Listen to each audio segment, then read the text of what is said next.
Hey everyone, it's me, Mr. Who's the Boss, and I recently had an unfiltered conversation on the Colin and Samir podcast, where I got to reminisce about my journey to building one of the largest tech communities on YouTube.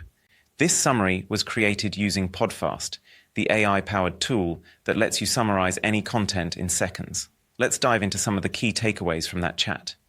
I want to take you back to the very start, when I first began my YouTube journey. It almost feels like yesterday when I started this big adventure, just with a simple wish to make the most out of the tech that I had, which at the moment was a phone that didn't have the best specs. Despite not seeing myself as a real YouTuber at first, I was eager and ready to give everything I had to build something special, even if it took a really long time. At the beginning, I was just so thrilled when even a small number of people, say about 400, watched my videos. Each early video I made was quite basic. Just me, sharing little tech tutorials, filmed straight from my simple phone. It wasn't fancy, but it was the start of something that felt really big.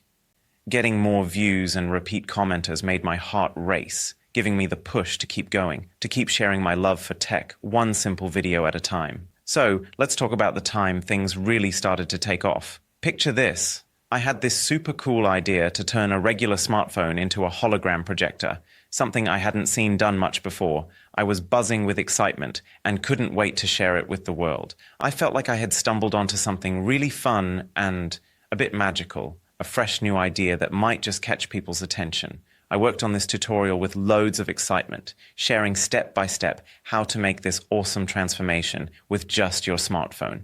It was something different, something that brought a little sparkle of the future into our homes. I guess I kind of struck gold with that one because, to my surprise, people were absolutely loving it. Before I knew it, the video was spreading like wildfire. People were sharing it with their friends, and their friends were sharing it too. It was like watching a tiny snowball turn into a gigantic avalanche right before my eyes. I couldn't believe it. The video was getting millions and millions of views, and the numbers were just going up.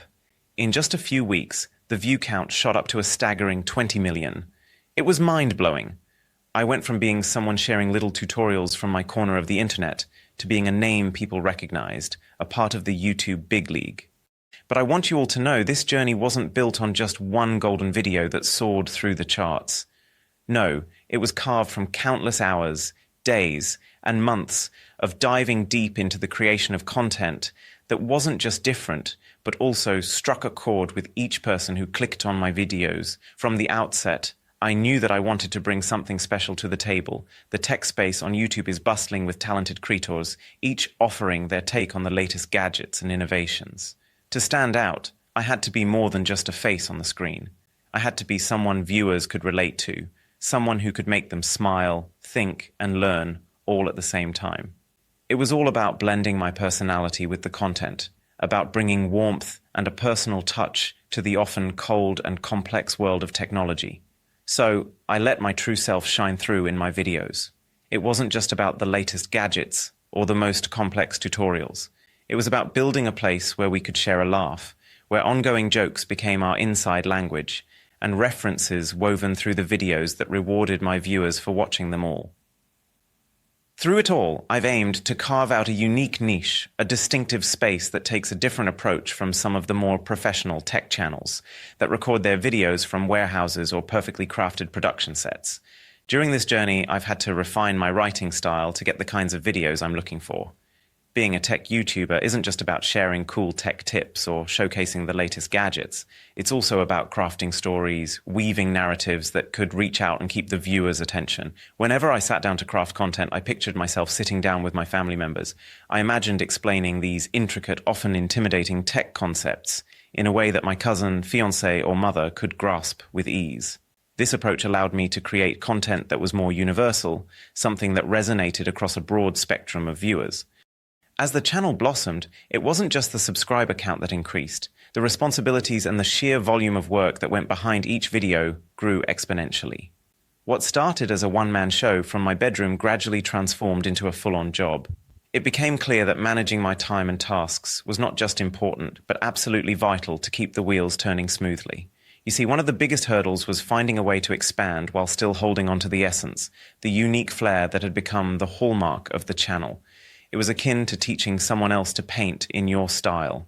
I got down to creating a blueprint, a kind of guide that could assist new team members, especially editors, to align seamlessly with my vision. This blueprint was more than just a set of guidelines. It was an encapsulation of the channel's spirit, a roadmap that encapsulated the nuances, the unique tone, and the style that had endeared the channel to millions. Of course, I'd need money to pay these editors to carry out my vision. In the beginning, like many other creators, my financial journey was firmly rooted in AdSense. It was a straightforward pathway, providing a steady, albeit limited stream of income that helped fuel the early days of the channel.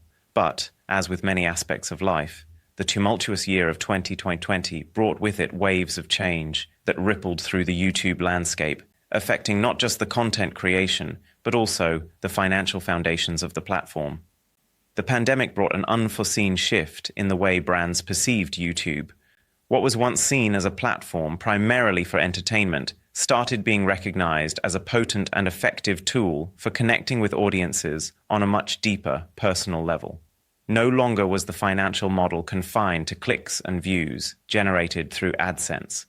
Now, there was a world of opportunities that promised not just revenue, but exciting synergies and partnerships with brands that were willing to spend much more on YouTube videos than before.